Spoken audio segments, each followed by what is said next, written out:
If you're watching this, chances are you're parasocial. I mean, you read the title, you saw the thumbnail. Most people today is parasocial. There's folks out here blindly defending celebrities and influencers just because of their personality, their talent, their beauty, their popularity. But I ain't one of them people though. And I put that on my Kobe post. And I'll tell you why I made this video. But first, a word from our sponsors, Raid Shadow Legends. Nah, I'm playing, but you probably fell for that, didn't you? I ain't big enough for that. But for real though, the other day I posted this video about this guy, Alex Gordine, quote, exposing OneCloud9. And as someone who knows and currently edits for Cloud, I figured I would give my 2 cents. The situation ain't needing much more exposure. That is until we was going over Cloud's response video and he was like, yo, give me the link, I'll post it in the comments. Cloud, if you're watching, I really appreciate that, by the way. In the comments of these videos is exactly why I'm making this. Because there was people in both mine and Alex's comment sections talking about some, oh nah, I knew there was something up with Cloud. Nah, Cloud would never do something like that. Alex, I can't believe he did you like that. Alex, you're so talented and handsome, let me suck your dick. Nah, I'm playing. Ain't nobody say that last one unless it was one of his botted accounts. Allegedly. And they're not one of them people who commented no either Cloud or Alex. But this situation is just a smaller case of a bigger problem that's been sweeping our entire generation. And I think it's a symptom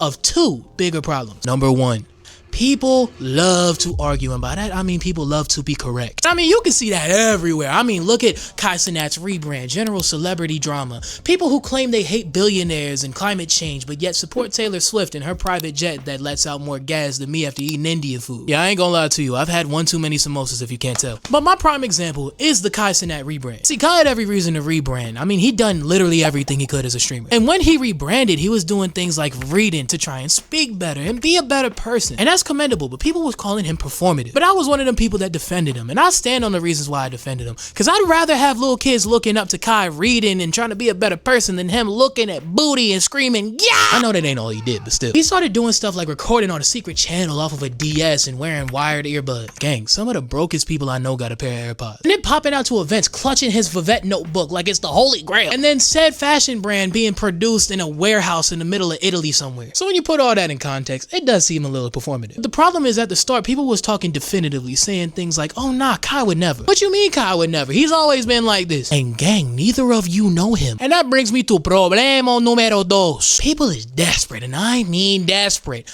to have a personal connection with those they find entertaining. My example for this is going to be how people reacted to Ellen DeGeneres versus Pusha T when it comes to their island trips. You know which island I'm talking about, don't start with me. You see, when Ellen was exposed for allegedly eating babies, people jumped right on her behind, and rightfully so. But see, the thing about that is a few years ago, Ellen was already exposed for being a human-sized load of donkey nut. But then compare that to Pusha T. Now let me preface this by saying, I have not read all the documents, and if you have, I don't know how. But to my knowledge, there was one accusation towards Pusha T. And that is that he was basically the honey trap / enforcer of the island, or one of them at least. And when this came out, people was in his comments talking about, hey Push, you gotta address them allegations, man. Nah, my boy Push would never do this. My glorious king Pusha T, please say it ain't so. On my knees. And that's because people love Pusha T. I'm one of them. That God Sort Him Out was my favorite album last year. Shout out Malice. And his verse on the Don't Like remix is the best verse of the 2010s. But at the same time, you don't know him. With that being said, not everybody who went to the island is guaranteed there for nefarious reasons. It was a business cover-up at the end of the day. And I ain't gonna lie to you, if I was a big rapper in 2010 and I was approached by a billionaire talking about some, yo, you wanna go to my private island on a private jet, do some private flying, get privately wet, I'm like,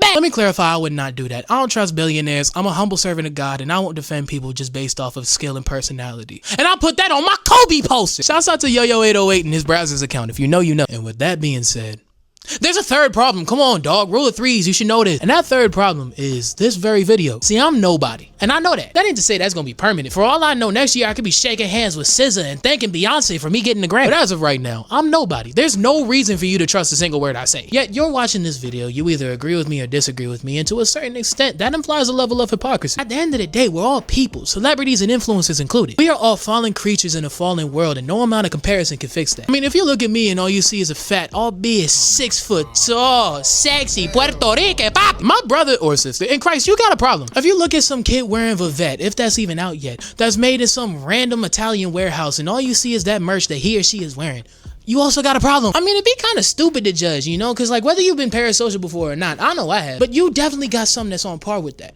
I mean, I know I got it, but I know you got it.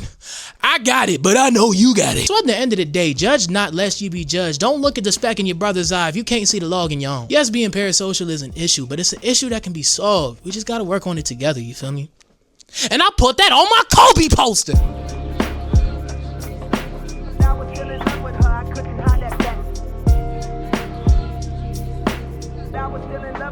couldn't hide that back.